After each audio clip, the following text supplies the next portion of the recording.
ಇದು ಮಂಜೇಶ್ವರದ ರಾಷ್ಟ್ರೀಯ ಹೆದ್ದಾರಿಯ ರಾಗಂ ಜಂಕ್ಷನ್. ದಿನ ಬೆಳಗಾದ್ರೆ ಈ ರಸ್ತೆಯಲ್ಲಿ ವಾಹನಗಳದ್ದೇ ಕಾರುಬಾರು. ರಸ್ತೆ ದಾಟಲು ಹಿಂಜರಿಯುತ್ತಿರುವ ಜನರು ಯಾವಾಗ ಬಂದು ವಾಹನಗಳು ಗುದ್ದುತ್ತವೆಯೋ ಎನ್ನುವ ಭೀತಿ. ವಾಹನ ಸಂಚಾರವನ್ನ ನಿಯಂತ್ರಿಸಲು ಹೋಮ್ ಗಾರ್ಡ್ ಅನ್ನ ನೇಮಿಸಬೇಕೆಂಬ ಸ್ಥಳೀಯರ ಬೇಡಿಕೆ ಇನ್ನೂ ಸಾಕಾರಗೊಳ್ಳದೇ ಇರುವುದು ಸ್ಥಳೀಯರಲ್ಲಿ ಆತಂಕವನ್ನ ಉಂಟುಮಾಡಿದೆ.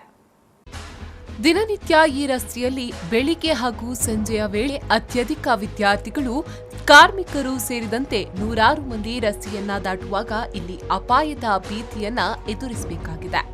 ರೈಲ್ವೆ ನಿಲ್ದಾಣಕ್ಕೂ ಇದೇ ರಸ್ತೆಯನ್ನ ದಾಟಿ ಹೋಗಬೇಕಾಗಿರುವ ಹಿನ್ನೆಲೆಯಲ್ಲಿ ಒಮ್ಮೆಗೆ ನೂರಾರು ವಿದ್ಯಾರ್ಥಿಗಳು ಬೆಳಗ್ಗೆ ಹಾಗೂ ಸಂಜೆ ವೇಳೆ ರಸ್ತೆಯನ್ನ ದಾಟಬೇಕಾಗುತ್ತದೆ. ಇಲ್ಲಿ ರಸ್ತೆ ದಾಟುವಾಗ ಅನಿಯಮಿತ ವೇಗದಲ್ಲಿ ವಾಹನಗಳು ಆಗಮಿಸಿ ಡಿಕ್ಕಿ ಹೊಡೆದು ಪದೇ ಪದೇ ಅಪಘಾತಗಳು ಸಂಭವಿಸುತ್ತಲೇ ಇರುತ್ತದೆ. ಹೊಸಂಗಡಿ ಜಂಕ್ಷನ್ನಿನಲ್ಲಿ ವಾಹನ ಸಂಚಾರವನ್ನ ನಿಯಂತ್ರಿಸಲು ಹೋಮ್ ಗಾರ್ಡ್ ಅನ್ನ ನೇಮಕಗೊಳಿಸಿದ ರೀತಿಯಲ್ಲೇ ಮಂಜೇಶ್ವರದ ರಾಗಂ ಜಂಕ್ಷನ್ನಿನಲ್ಲೂ ಒಂದು ಹೋಮ್ ಗಾರ್ಡ್ ಅನ್ನ ನೇಮಿಸಬೇಕೆಂಬುದು ಇಲ್ಲಿನ ಸ್ಥಳೀಯ ಜನರ ಬಹುಕಾಲದ ಬೇಡಿಕೆ.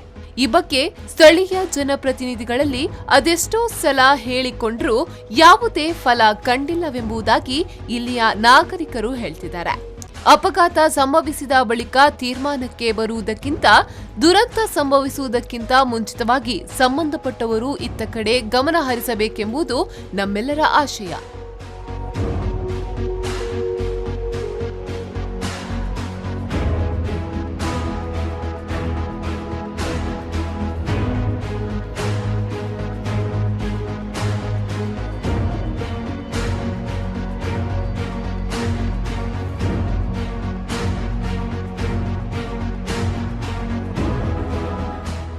Rahman Udyavara, V4 News 24/7 Manjeshwar.